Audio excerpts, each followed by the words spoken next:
morning, students. My name is Kajal Satkara.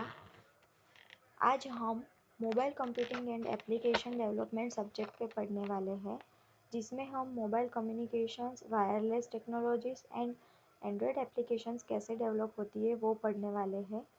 तो अभी हम फर्स्ट यूनिट पढ़ने वाले हैं, जिसका नाम है introduction to mobile computing.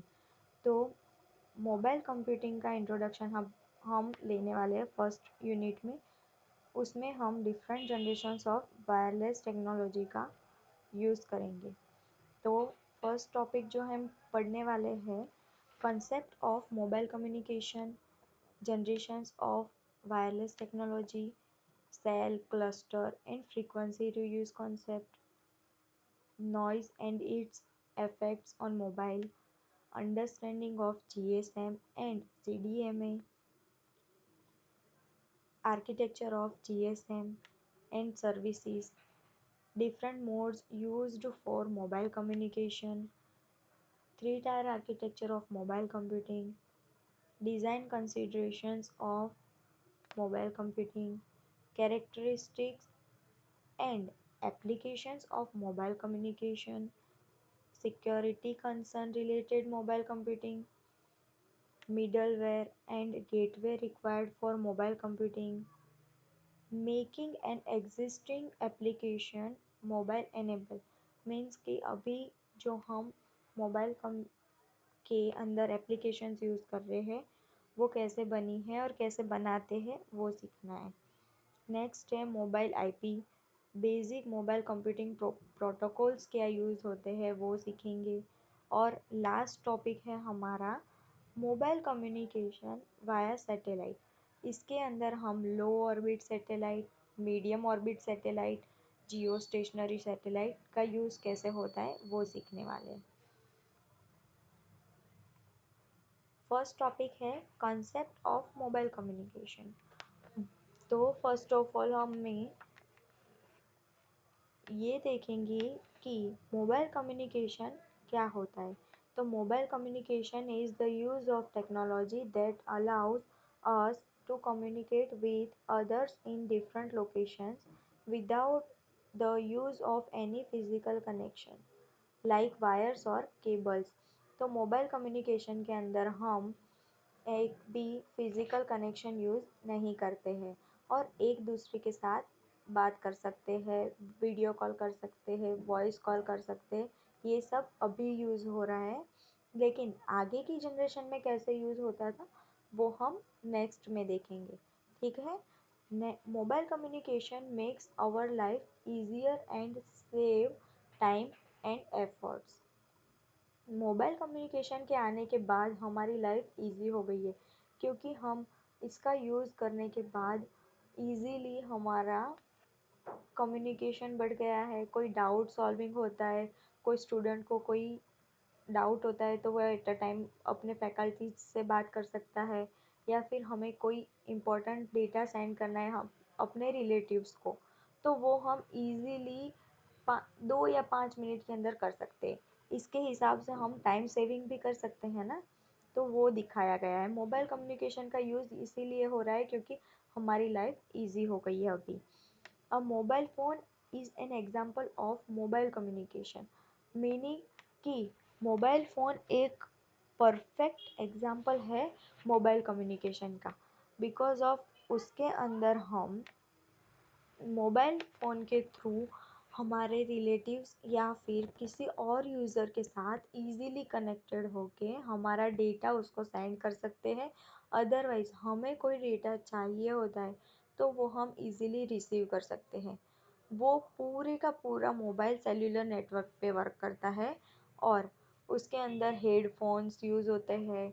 Cell phones अलग अलग जनरेशन्स में अलग अलग आए हैं, वो हम यूज़ किए हैं, तो उसको हम नेक्स्ट में देखने वाले हैं।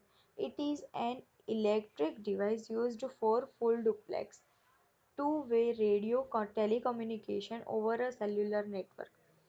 तो मोबाइल फ़ोन जो है एक इलेक्ट्रिक डिवाइस है जिसको हम एक बार चार्ज करके फुल डे यूज़ कर सकते हैं। नेक्स्ट डे हमें फिर से चार्ज करना रहता है, या फिर उसकी बैटरी लाइफ जितने तक की रहती है वो बैटरी लाइफ ख़त्म होने तक हम लोग उसको यूज़ कर सकते हैं विदाउट वायर्स। ठीक है, तो एक इलेक्ट्रिक डिवाइस है। और full duplex two way radio telecommunication, इसका मीनिंग ये है कि फुल डुप्लेक्स जो है उसमें हम एट द सेम टाइम पे सेंडर अपना डेटा सेंड कर सकता है और रिसीवर अपना data at a time receive कर सकता है। इसको बोलते हैं full duplex two way radio communication. तो यानी कि हम कोई डेटा सेंड करते हैं अनदर यूज़र को, तो वो another user at a time data receive भी कर सकता है। इसको बोलते हैं फुल डुप्लेक्स। ये फुल डुप्लेक्स जो है वो एक मोस्ट आईएमपी टॉपिक है। तो वो टॉपिक हम नेक्स्ट टॉपिक में पढ़ने वाले हैं, जिसका मेन टॉपिक है different modes of mobile communication. इसके अंदर 3 मोड्स होते हैं। मैं ओवरव्यू दिखा देती हूँ आपको। इसके अंदर 3 मोड्स होते हैं। फर्स्ट मोड है सिंप्लेक्स, सेकंड है हाफ डुप्लेक्स, थर्ड है फुल डुप्लेक्स। तो इसके अंदर हमने अभी सिर्फ ओवरव्यू लिया कि फुल डुप्लेक्स क्या होता है और वो कैसे वर्क करता है। ठीक है, तो मोबाइल फ़ोन के अंदर हम अभी की जनरेशन में फुल डुप्लेक्स का यूज़ करते हैं। यानी कि हम किसी को डेटा सेंड करते हैं तो वो तुरंत ही उसको मिल जाता है और वो रिसीव भी कर सकते हैं। इसको फुल डुप्लेक्स बोलते हैं। ठीक है, इसका डिटेल हम नेक्स्ट टॉपिक में पढ़ेंगे। अभी नेक्स्ट है मोबाइल कम्युनिकेशन का डायग्राम, जिसके अंदर हम ये एक डायग्राम के अंदर एक डेस्कटॉप है, उसके अलग अलग नेटवर्क्स है, लाइक वाईफाई, ब्लूटूथ, कैमरा, ये सब कुछ है। और 4-5 मोबाइल फ़ोन्स दिखाए गए हैं। उसके हिसाब से बोल रहे हैं कि वाईफाई एक के साथ अनदर डिवाइस भी कनेक्ट करके यूज़ कर सकते हैं हम लोग। ठीक है, ये एक डायग्राम ऐसा है कि जो हम एग्ज़ाम में भी ड्रॉ कर सकते हैं। और ये हमें टॉपिक अगर एग्ज़ाम में पूछते हैं कि व्हाट इज़ मोबाइल कम्युनिकेशन, तो इसके अंदर डिटेल्स में हम ये डायग्राम ड्रॉ करके इसको एक्सप्लेन कर सकते हैं।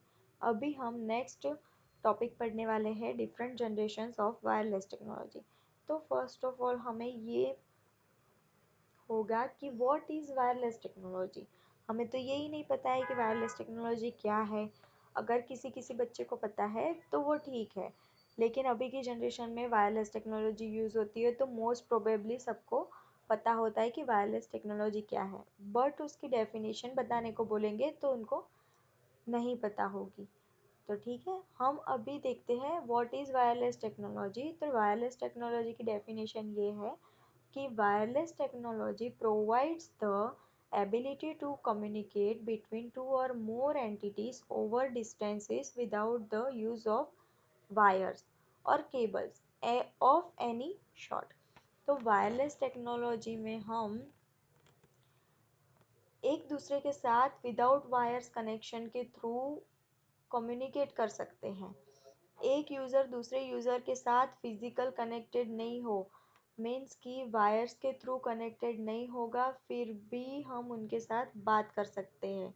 उसके पास ऐसा डिवाइस होगा जिसको हम वायरलेसली यूज़ कर सकते हैं, like mobile phone, like computer. अभी हम यहाँ से मेल भेज सकते हैं, किसके थ्रू भेजते हैं? एक दूसरे के पीसी थोड़ी ना हमारे कहीं पे वायर्स के थ्रू कनेक्टेड होते हैं। दो पीसी एक साथ वायर से कनेक्टेड नहीं होते, फिर भी हम उसको मेल भेज सकते हैं वाया वाईफाई और इंटरनेट।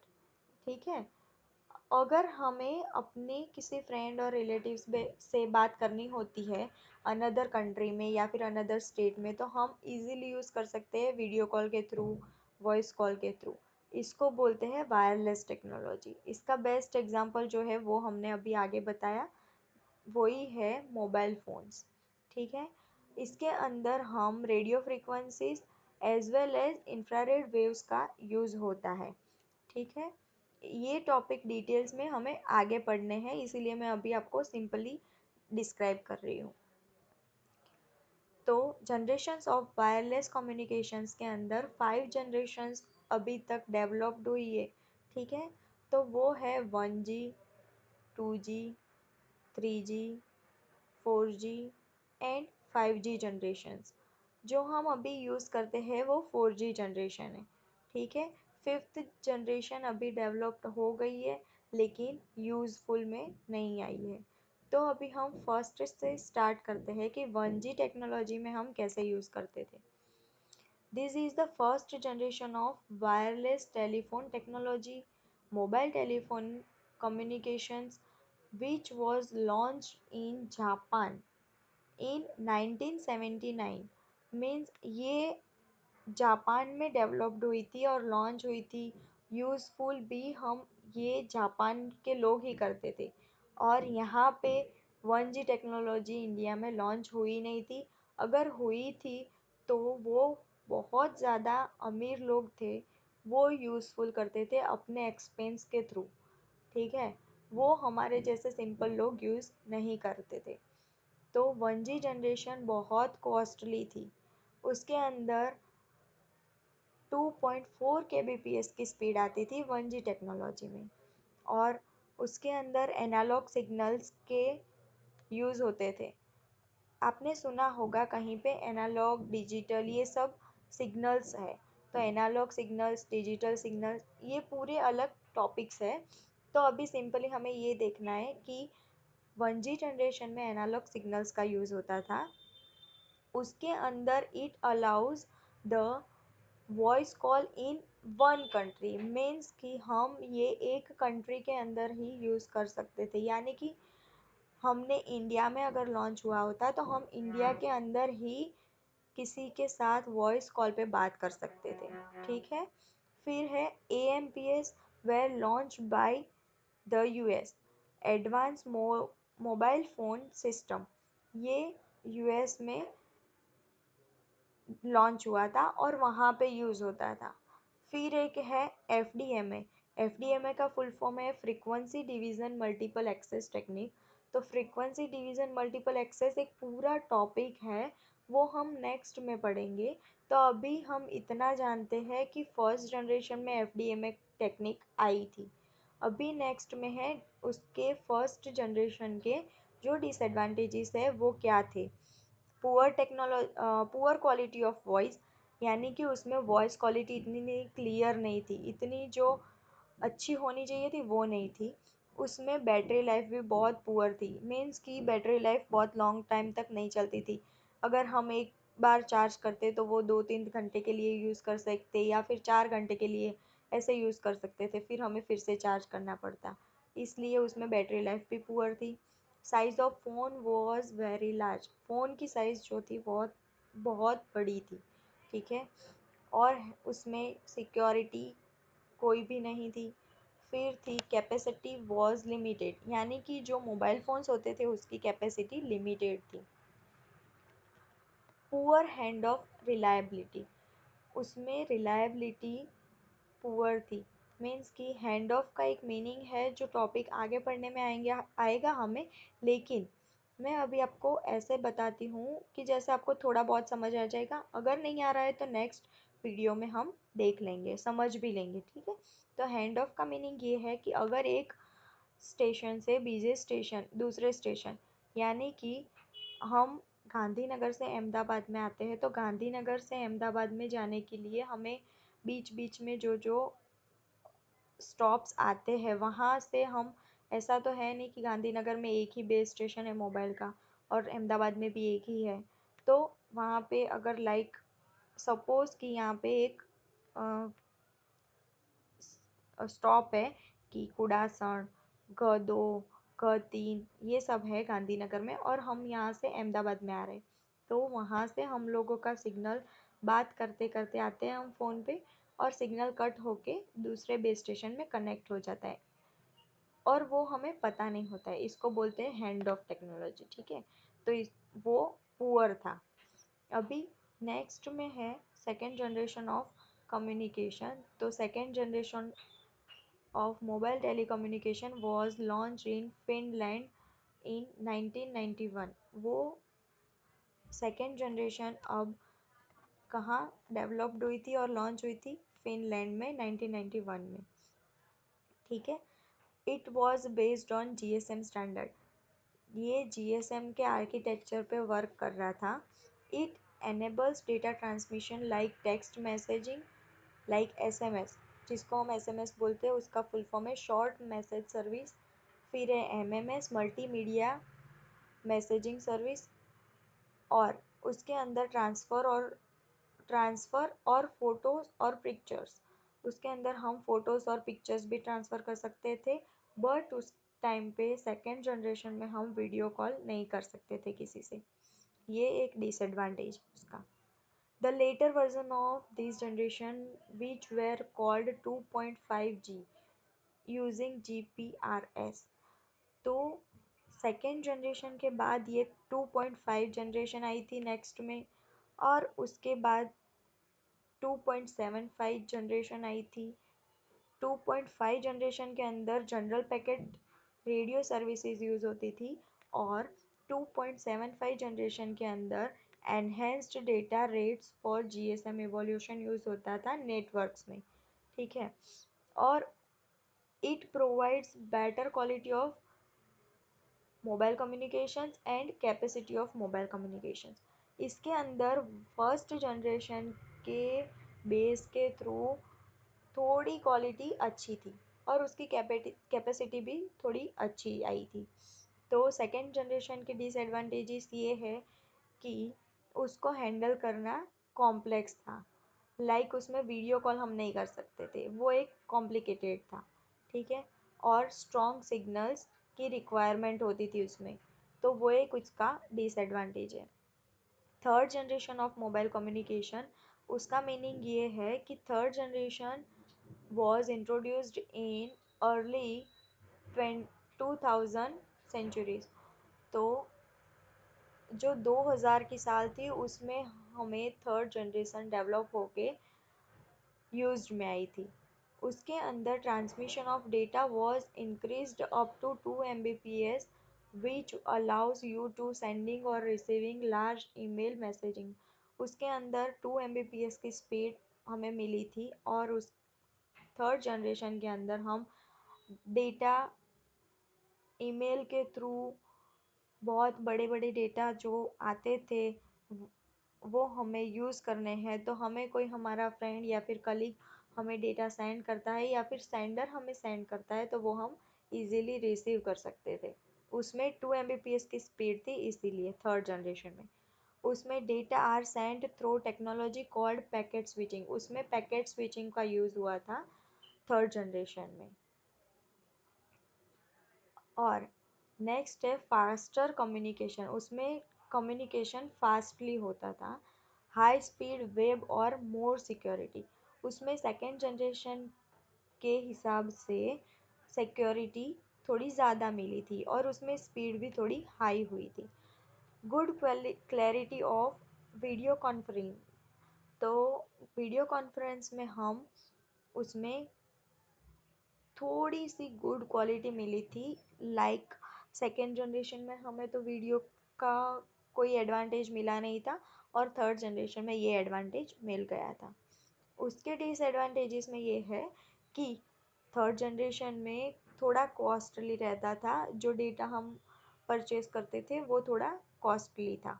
उसके अंदर रिक्वायरमेंट ऑफ हाई बैंडविथ, उसके अंदर बैंडविथ का थोड़ा हाई रिक्वायरमेंट रहता था, उसकी बैंडविथ थोड़ी बड़ी मतलब हाई कॉस्टली थी, ऐसा था कुछ। और expensive 3G phones, third generation यानी कि 3G फ़ोन्स जो आते थे वो थोड़े उस टाइम पे एक्सपेंसिव थे। Second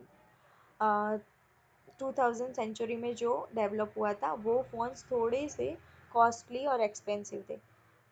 size of cell phone was very large, यानी कि उसमें भी थोड़े बड़े साइज़ के फ़ोन आते थे जो यहाँ पे डेवलप हुए थे और लॉन्च हुए थे वो। Fourth generation of mobile communication जो अभी हम यूज़ करते हैं वो 4G is fourth generation of mobile communication which was appeared इन 2010। तो 2010 में हम 4G जनरेशन को यूज़ करते थे टेलीकम्युनिकेशन के लिए।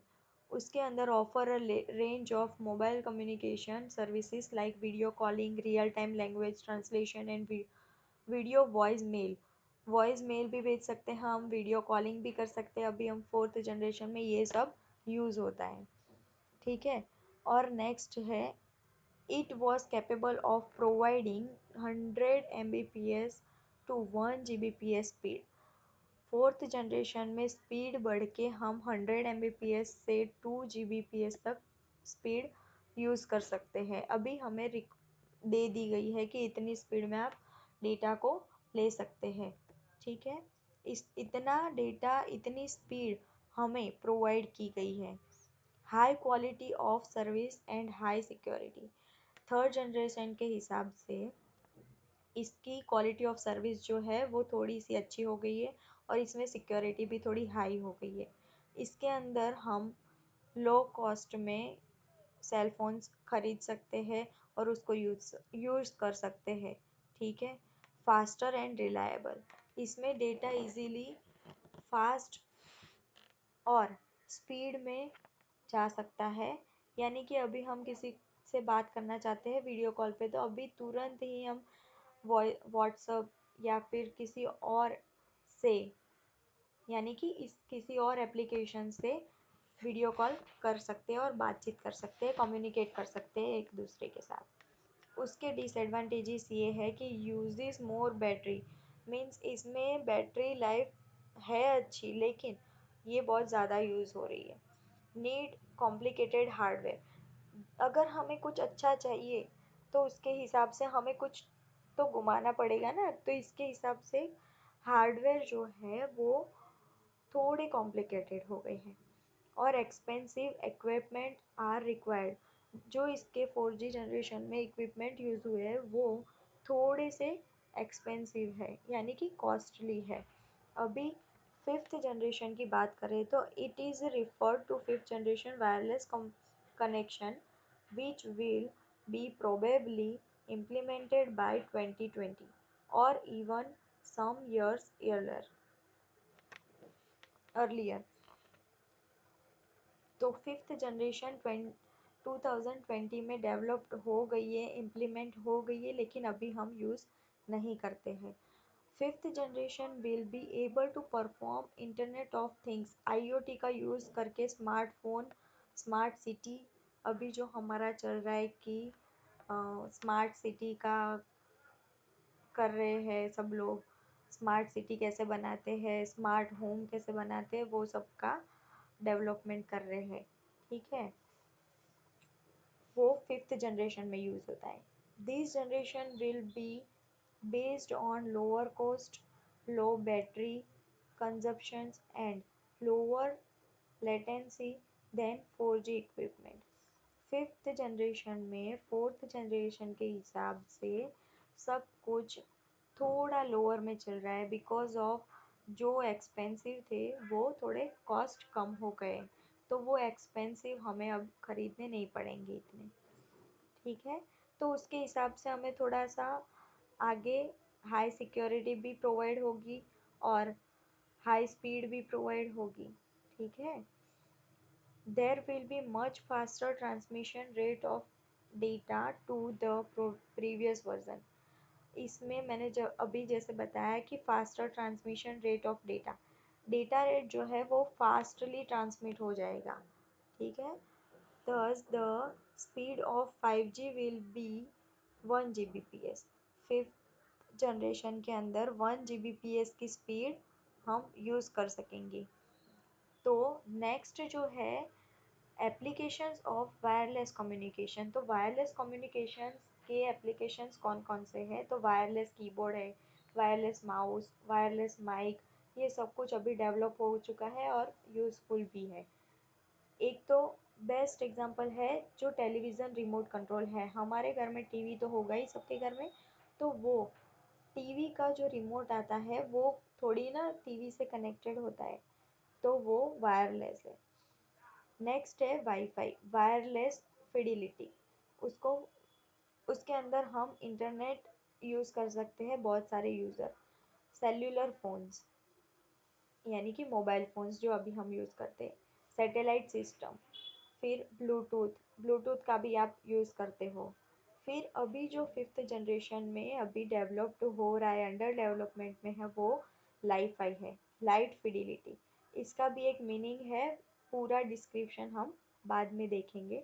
तो अभी तक हमने जो जो टॉपिक्स पढ़े, उसमें अगर आपको कोई डाउट हो तो आप मुझे कॉल कर सकते हैं, ठीक है। Thank you students, bye, have a good day.